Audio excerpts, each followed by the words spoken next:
Bueno, jóvenes, con esta última presentación vamos a dar terminada la parte de las teorías de la educación, que es lo que nos maneja el programa educativo de la tercera unidad. El día de hoy nos toca ver el aprendizaje significativo, las teorías de humanismo y pensamiento complejo. Bueno, el significativismo es una teoría propuesta por el doctor David Ausubel. Esta teoría, bueno, vamos a ver que Ausubel nace en Nueva York, en Estados Unidos, en 1918 y fallece en el 2008. Él es psicólogo y pedagogo. Y él nos va a proponer y nos va a dar aportaciones a la educación. Igual que Brunner, centra su interés en el estudio de los procesos del pensamiento y de la estructura cognitiva. O sea, él se va a centrar más en la cognición de las personas. Pero su opinión es que el aprendizaje debe tener lugar a través de la recepción y no del descubrimiento. Es decir, los profesores deben presentar materiales a sus alumnos de forma organizada, en secuencia y en cierto modo acabadas. O sea, aquí es lo que nosotros manejamos como técnicas didácticas, que serían las herramientas dependiendo de la clase que se vaya a dar, pues debemos de presentar esas herramientas por clase, que ustedes ya lo hicieron, jóvenes, que fue el plan clase y todos sus instrumentos de trabajo. Fíjense que a pesar de recibir casi las mismas influencias de Brunner Piaget, él cree que el aprendizaje debe de progresar deductivamente partiendo de la comprensión de los conceptos generales hasta llegar a los específicos. Y entonces él habla y postula este aprendizaje. Durante mucho tiempo se consideró que el aprendizaje pues era un sinónimo de cambio de conducta, así como lo vimos en el conductismo. Por más medio siglo pasó para que se dieran estos cambios. Entonces, durante este medio siglo pues dominó el conductismo, ¿no?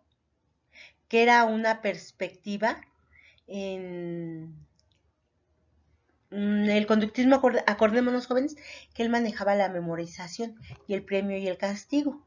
Sin embargo, se puede afirmar con certeza que el aprendizaje humano va más allá de un simple cambio de conducta, que debe de conducir a un cambio en el significado de la experiencia. Y bueno, para entender la labor educativo, debemos de considerar tres elementos del proceso educativo. Y aquí uno, pues es el profesor, el docente, el facilitador y cómo va a enseñar. Aquí el profesor pues tiene que tener muchas dinámicas de grupo, didácticas y sus herramientas de enseñanza pues deben ir acorde a lo que el alumno ya sabe y nosotros solamente vamos a ir reforzando. Pero aquí una parte importante que debe tener el profesor es que debe tener mucha comunicación. Debe de ser un profesor entusiasta y aparte debe de motivar al alumno.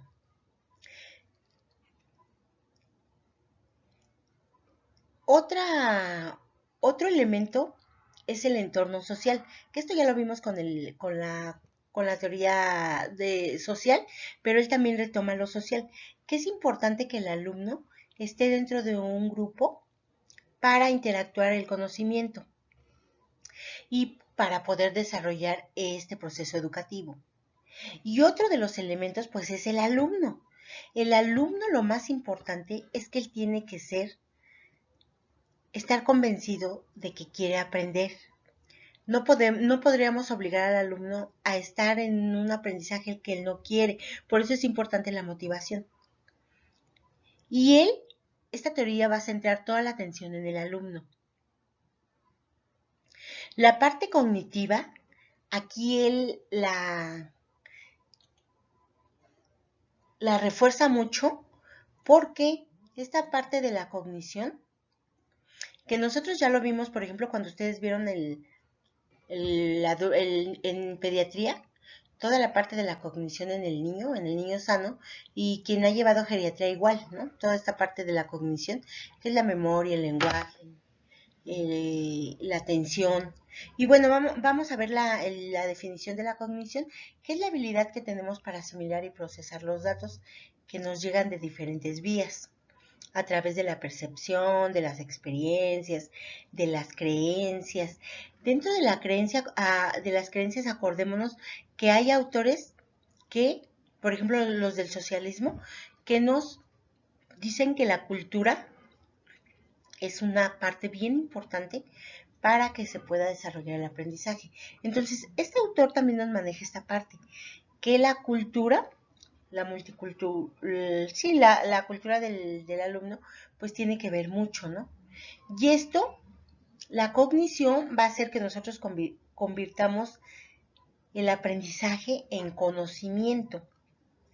Esta habilidad engloba diferentes procesos. De hecho, el aprendizaje forma parte de la cognición, la atención, la memoria, el lenguaje, el razonamiento, la toma de decisiones, que forman parte del desarrollo intelectual y de la experiencia.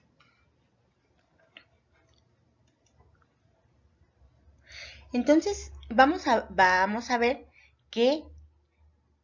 cuáles son las partes más importantes que Auswell nos recomienda para este aprendizaje.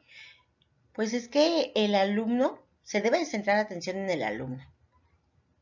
El conocimiento debe de ir de adentro hacia afuera, a través de procesos psicológicos. La parte cognitiva, pues va a tener mucho que ver para que nosotros podamos dar ese aprendizaje. Aquí en la cognición también va a entrar la parte visual, la parte del tacto, porque por ejemplo aquí nos habla mucho de los objetos, que nosotros tenemos que dar esas herramientas. Por ejemplo, los niños de primaria, de kinder, que el maestro, bueno, les va a hablar a lo mejor que es una pelota, ¿no? O está hablando de matemáticas y de formas geométricas, un ejemplo. Bueno, pues el profesor tiene que darle al alumno las herramientas, los objetos, para que él los perciba y los conozca, los toque, ¿no? En el caso, por ejemplo, de la pelota, el alumno pues tiene que tocarla, tiene que jugarla y saber que la pelota pues se utiliza para jugar y cómo la utilizaría. Entonces, aquí nos habla mucho el autor que sí nosotros tenemos que hacer la práctica. Por ejemplo, nosotros en enfermería entra mucho esta teoría porque tenemos una parte teórica y una parte práctica. Ajá. Entonces, aquí el significativismo también me va a reforzar mucho la parte social del alumno, que un alumno no puede aprender solo, sino que lo tenemos que integrar en grupos. De aquí, jóvenes, el objetivo que nosotros tenemos, que el alumno no sea individualista, sino tratar que hagan sus trabajos en equipo, porque entonces va a ser mayormente el aprendizaje, va a ser más significativo. Pero también nos habla de que el aprendizaje mecánico también forma parte. ¿Qué es el aprendizaje mecánico para Auswell? Pues es el aprendizaje que se daba en el conductismo, que esta es la memorización. Pero nosotros aquí nos dice que también es necesario. ¿En qué materias o en qué momentos se debe de utilizar? Bueno, cuando nosotros queramos memorizar fórmulas, cuando nosotros queramos, por ejemplo, nosotros en enfermería, cuando vemos la parte de dilución de medicamentos, que a veces sí tenemos que memorizarnos la regla de tres, un ejemplo. O las tablas de multiplicar en los niños, que son ejemplos, ¿no? Que son ejemplos de que a veces sí se tiene que utilizar la memorización, pero no como base de la teoría. Porque, por ejemplo, la memorización era como la base de la teoría del conductismo. Aquí no. Aquí va a haber momentos en que sí las tengamos que utilizar. Y bueno, fíjense, ¿qué diferencia aquí en los dibujos que le puse? Vean cómo el alumno en una parte pues está memorizando, ¿no? A través de un libro o de algo que ya está establecido, de un libro que ya está establecido. Y el significativismo va más allá. Entonces, fíjense, hay una película que se llama La lengua de la mariposa. Es una película española en donde el profesor, se ve como el profesor les va a enseñar el tema de las mariposas. Y entonces este profesor se los lleva a un bosque a que conozcan a la mariposa. Ajá. Su clase no la va a hacer dentro del salón del aula, sino él va a organizar un tipo excursión en donde los alumnos se los lleva, ¿no? Para que observen esta clase que el profesor les va a dar. Entonces, de eso se trata, jóvenes, de que nosotros como profesores tratemos de que el alumno descubra. Por eso al principio cuando yo hablé de Auswell, pues él decía, ¿no? Que lo importante es el descubrimiento. Ahora, el aprendizaje significativo pues va a requerir de dos condiciones. Una disposición del sujeto para aprender y el material de aprendizaje que sea potencialmente significativo, es decir, relacionable con su estructura de conocimiento.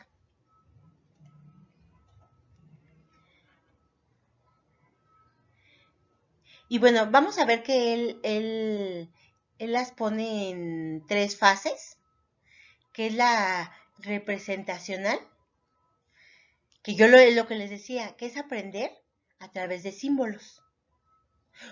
O también pueden ser palabras. Esto lo vemos más, les decía yo, en kinder y en primaria. Pero también nosotros podemos utilizar técnicas didácticas, sobre todo ustedes que van a implementar su programa educativo para estos jóvenes de primer semestre, ¿no?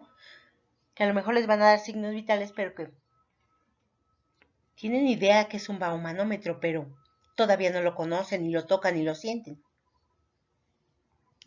Después el conceptual.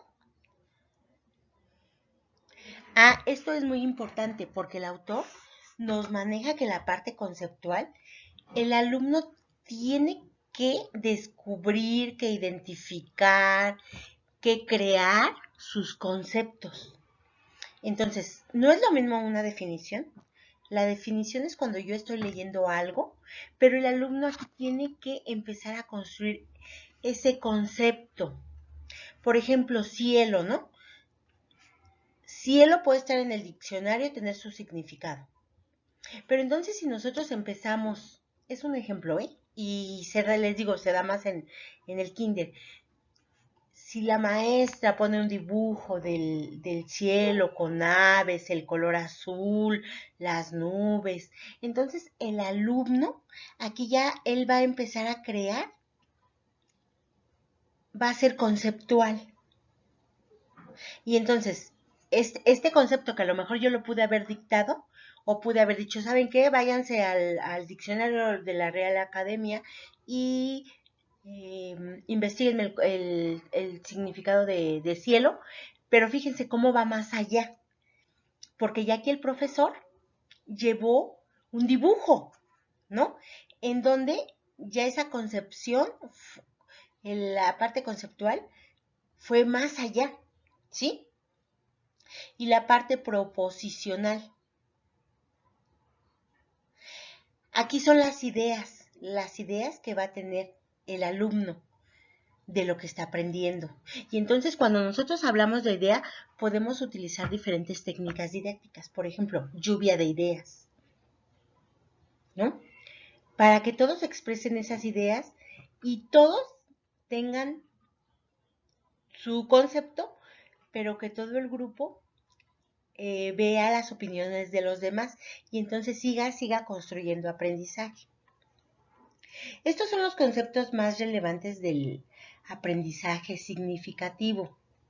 Ahora vamos a ver algunas definiciones que el autor plantea. La inclusión es la incorporación de la nueva información adquirida a las ya existentes en una estructura cognitiva del sujeto. Fíjense, es la incorporación de la nueva información.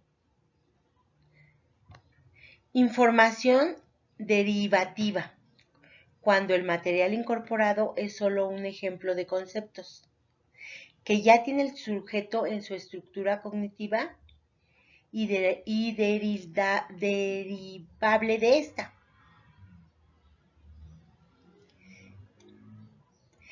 ¿Qué es la supraordinación?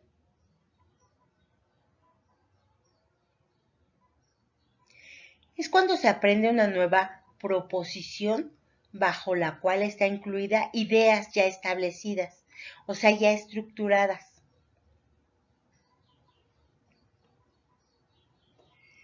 O sea, por ejemplo, nosotros cuando nos hablan de signos vitales, ya tenemos en mente de qué nos están hablando, ¿no? Pero ahora les voy a dar el ejemplo de la supraordinación. Bueno, yo ya tengo una idea construida, ¿qué son los signos vitales? Pero si me hablaran o que me empezaran a enseñar las cifras que ya me dan una hipertensión estadio 1. Bueno, entonces aquí yo ya, con lo que yo ya conozco de signos vitales, yo ya estoy haciendo una proposición, porque ya le estoy dando otro enfoque a la presión arterial, ¿no? Ya estoy conociendo el estadio 1 de la hipertensión.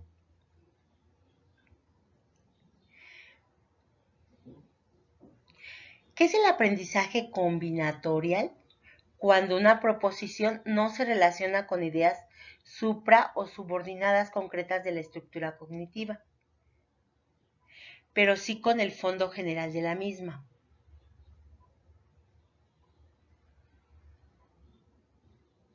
Entonces, aquí, por ejemplo, vamos a ver que hay palabras en medicina que se escriben igual, pero que tienen diferente significado.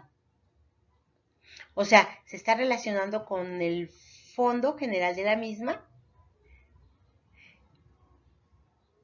pero es algo diferente.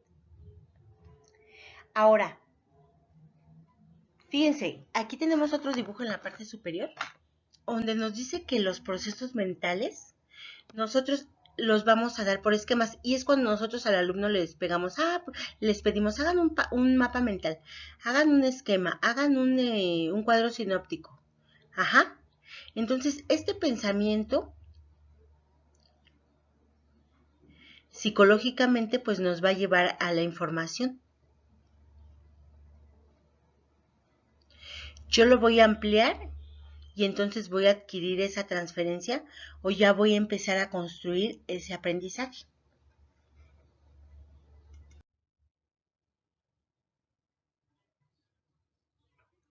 Ahora, ¿cuál es el enfoque o las características que le va a dar a esta teoría Ausubel? Que el alumno, yo les había dicho que tiene que tener conocimientos previos.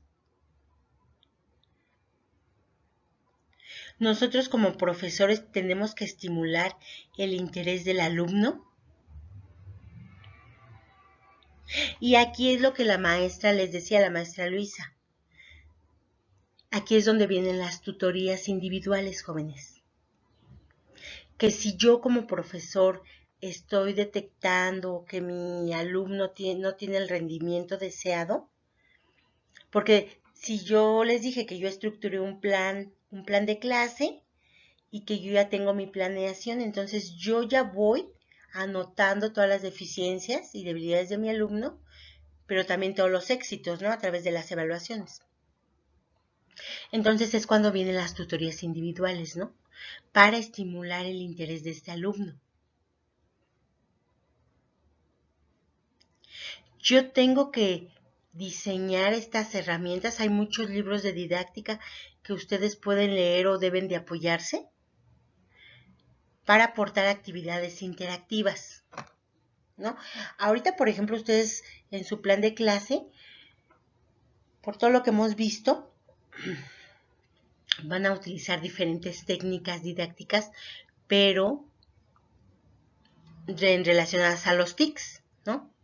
Como este juego de ¿cómo le dicen? El juego de preguntas, que estas ya son aportaciones interactivas.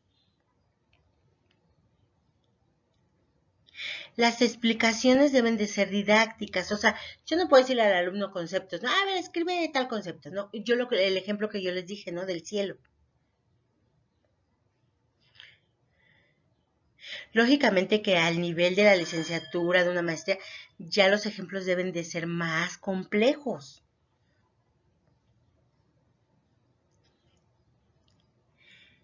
Y el ambiente sociocultural es muy importante para Ausbel. Que yo tengo que integrar a mis alumnos en grupos y saber qué piensan, cuál es su cultura, cuál es su pensamiento.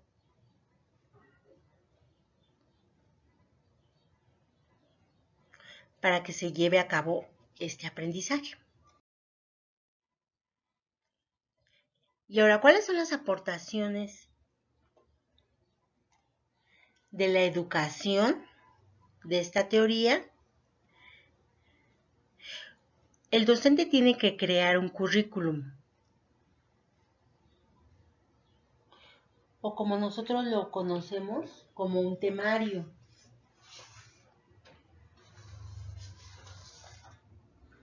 O un programa de módulo.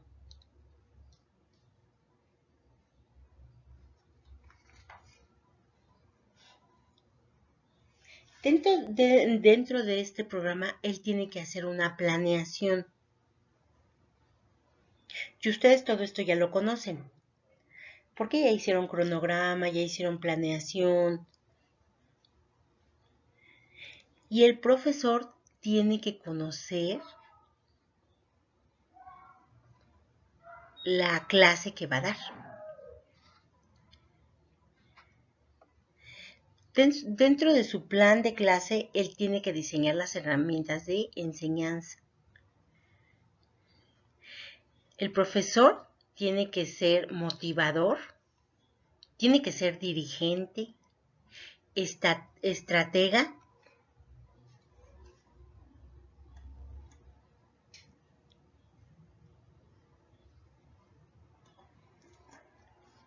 y debe de contar con conocimientos. Y aquí el profesor también tiene que dar la clase con ejemplos.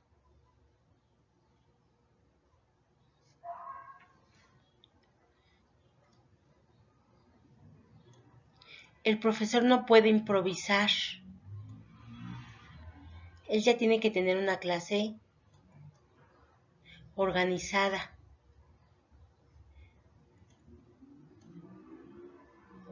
Ya tiene que llevar el material de apoyo, a ver, vamos a hacer esta lectura, vamos a leer este artículo, en relación a este artículo, bueno, ustedes van a hacer un mapa conceptual, van a pasar a exponerlo, ahora vamos a hacer una lluvia de ideas, ajá. Entonces, sí requiere de mucho trabajo.